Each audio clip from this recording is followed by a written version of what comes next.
நண்பர்களே வணக்கம். நான் உங்கள் பிரியா. இன்னைக்கு நம்ம பார்க்க போகிற பதிவு என்ன அப்படின்னு பார்த்தீங்கன்னா, நம்ம கண்டிப்பாக இன்னைக்கு கார்த்திகை வியாழக்கிழமை. இன்னைக்கு நம்ம எவ்வளவு கொடுத்து வச்சுருக்கோம் அப்படின்னா அந்த ஒரு அதிர்ஷ்டம் நம்மளுக்கு இருந்தால் மட்டும்தான் இந்த ஒரு நிகழ்வு நம்மளுக்கு கண்ணில் படும். ஸோ எனக்கு இன்னைக்கு இந்த பதிவு கண்ணில் பட்டுச்சு. ஸோ நான் மட்டும் ஒரு நன்மை அடைந்தது பத்தாது அப்படின்னு சொல்லிட்டு உங்களுக்கும் அந்த நன்மையை தரணும். எனக்கு கிடைச்ச அந்த இன்பம் உங்களுக்கும் கிடைக்கணும்னு சொல்லி தான் நான் இந்த பதிவை இன்னைக்கு உங்களுக்கு போஸ்ட் பண்ணுறேன். ஸோ இன்னைக்கு நம்ம எதை பற்றி பார்க்க போகிறோம் அப்படின்னா, ரொம்பவும் அதிர்ஷ்டமான ஒரு ஜாதகம், நம்ம கந்த கடவுளுடைய ஜாதகத்தை தான் நம்ம பார்க்க போகிறோம். நம்ம தமிழ் கடவுளாகிய முருகரோட அந்த ஜாதகத்தை நம்ம கண்ணால் பார்ப்பதுன்னே நம்மளுக்கு ஒரு பெரிய அதிர்ஷ்டம் பண்ணியிருந்தால் மட்டும்தான் முடியும். ஸோ உங்களுக்கும் இன்னைக்கு அதிர்ஷ்டம் இருந்துச்சு அப்படின்னா கண்டிப்பாக உங்கள் கண்ணிலையும் இந்த பதிவு படும். மறக்காமல் இந்த பதிவு உங்கள் கண்ணில் பட்டுச்சு அப்படின்னா இந்த ஜாதகத்தை ஒரு 2 நிமிஷம் நீங்கள் அதை பாருங்கள். கண்டிப்பாக உங்களோட சகல பிரச்சனைகளையும் நம் கந்த கடவுள் தீர்த்து வைப்பார். ஸோ நம்ம முதல்ல நம்ம தமிழ் கடவுளாகிய நம்ம முருகர் எப்படி பிறந்தார்னு சொல்லிட்டு நிறைய வீடியோவில் நம்ம போஸ்ட் பண்ணியிருக்கோம். இன்றைக்கி ஷார்ட்டாக பார்த்துருவோம். ஸோ நம்ம முருகப்பெருமான் எதுக்காக அவதரித்தார் அப்படின்னாலே உங்களுக்கு தெரியும். சூரபத்மனை அழிப்பதற்கு தான். இந்த சூரபத்மன் என்ன சொல்லியிருப்பா அப்படின்னா, எனக்கு ஒரு பெண்ணோட கருவில் உருவாகாத ஒரு குழந்தையால தான் என்னை அழிக்க முடியும் அப்படின்னு சொல்லியிருப்பாங்க. ஸோ அதுக்கு ஏற்றாற் போல தான் நம்ம முருகரோட பிறப்பும் இருக்கும். உங்கள் எல்லாருக்குமே தெரியும்.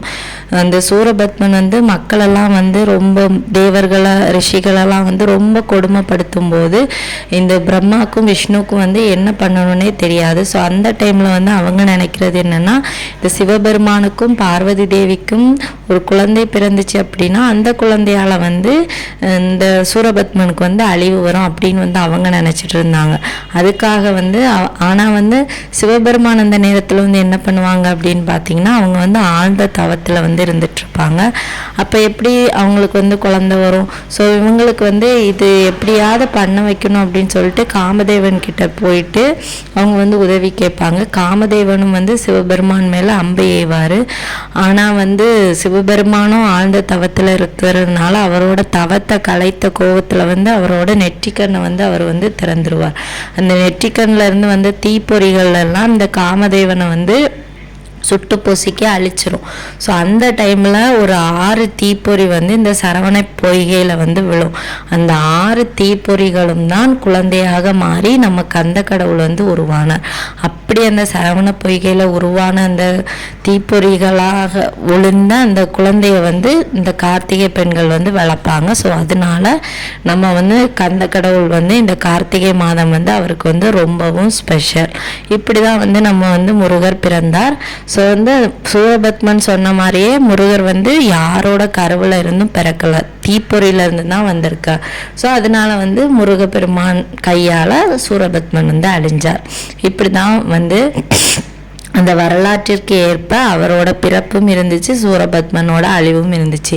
இதுதான் நம்ம கந்த கடவுளோட தோற்றம். ஸோ இதில் நம்ம என்ன தெரிஞ்சுக்க முடியும் அப்படின்னா, நம்மளுக்கு எவ்வளோ பெரிய கஷ்டமாக இருந்தாலும், எவ்வளவு மனசு சரியில்லாமல் இருக்கோ, எனக்கு தீர்க்க முடியாத பிரச்சனைகள் இருக்குது, இன்றைக்கி நாளே சரியில்லை அப்படின்லாம் உங்களுக்கு தோணும் போது உங்கள் கண்ணில் இந்த ஜாதகம் பட்டுச்சு அப்படின்னா கண்டிப்பாக உங்களுக்கு அதெல்லாம் குறைய ஆரம்பிக்கும்.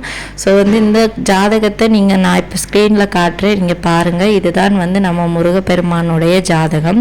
இந்த ஜாதகத்துக்கு ரொம்பவும் அதிர்ஷ்டம் இருந்தால் மட்டும்தான் அது நம்ம கண்ணில் படும். எவ்வளோ நாள் நம்ம வாழ்ந்துட்டு வந்திருக்கோம், எத்தனையோ வருஷம் இருந்திருப்போம். ஆனால் நம்ம இதெல்லாம் போய் தேடிட்டு இருக்க மாட்டோம். நம்ம ஜாதகத்திலேயே 1000 பிரச்சனை இருக்கும். அதுக்கப்புறம் யாருக்கு கடவுளோட ஜாதகத்தெல்லாம் பார்க்கணும்னு சொல்லிட்டு எண்ணம் வரும். அதில் ஏதாச்சும் ஒரு நாட்டம் இருந்துச்சு அப்படின்னா தான் அந்த மாதிரியெல்லாம் எல்லாரும் தேடிட்டு இருப்பாங்க. ஸோ இதை நம்ம என்ன பண்ணலாம், இதுக்கு நீங்கள் இந்த ஜாதகத்தை சும்மா ஒரு ஃப்ரேம் போட்டு உங்கள் பூஜை அறையில் கூட மாட்டி வச்சு நீங்கள் வந்து வேலுக்கு எப்படி பூஜை பண்ணுறீங்க, முருகர் சிலைக்கு எப்படி பூஜை பண்ணுறீங்க, அதே போல் இந்த ஜாதகத்திற்கும் சந்தன குங்குமம் பொட்டு வச்சு பூக்கள் வச்சு நீங்கள் வந்து தினசரி பூஜைகள் பண்ணலாம். தினசரி என்னால் பண்ண முடியாது அப்படின்னா நீங்கள் என்னைக்கெல்லாம் விளக்கு வைக்கிறீங்களோ அன்னைக்கு வந்து இந்த ஜாதகத்திற்கும் சேர்த்து வந்து நீங்கள் வந்து பூஜைகள் பண்ணலாம்.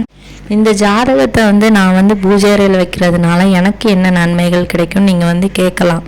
கண்டிப்பாக நம்மளுக்கு வந்து முருகர் மேலே அளவில்லாத பற்றும் அளவில்லாத நம்பிக்கையும் இருக்கும்போது அவருடைய ஜாதகத்தை அவர் சம்பந்தமான ஒரு சின்ன அவர்கிட்ட இருந்து ஒரு சின்ன பூ விழுந்தாலே நம்ம வந்து அவ்வளவு சந்தோஷப்படுறோம்.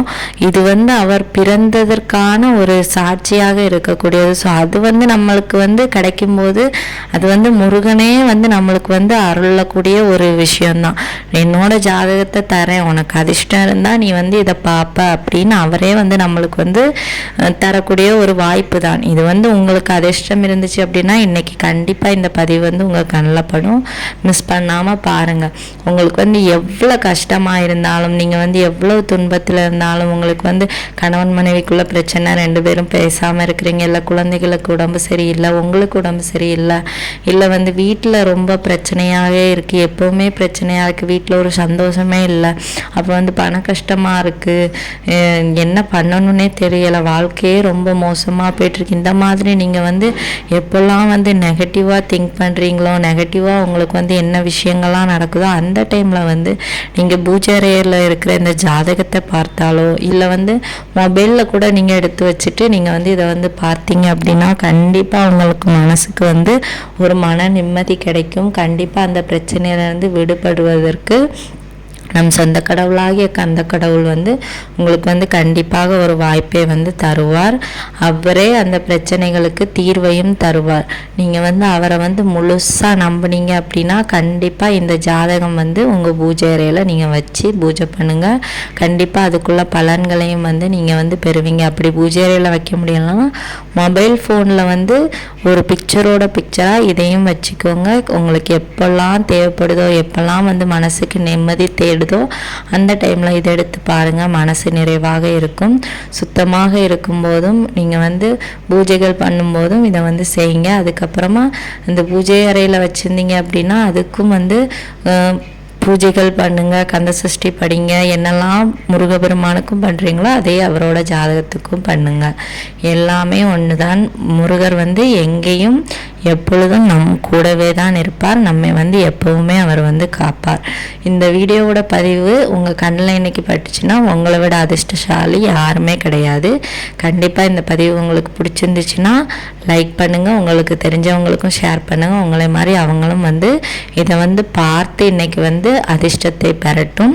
இந்த பதிவு உங்களுக்கு பிடிச்சிருந்துச்சு அப்படின்னா நம்ம சேனலை சப்ஸ்கிரைப் பண்ணி வச்சுக்கோங்க. இதே போல் பயனுள்ள தகவல்களை நம்ம இன்னும் பார்க்கலாம். இந்த வீடியோவின் பதிவை பார்த்ததற்கு மிக்க நன்றி.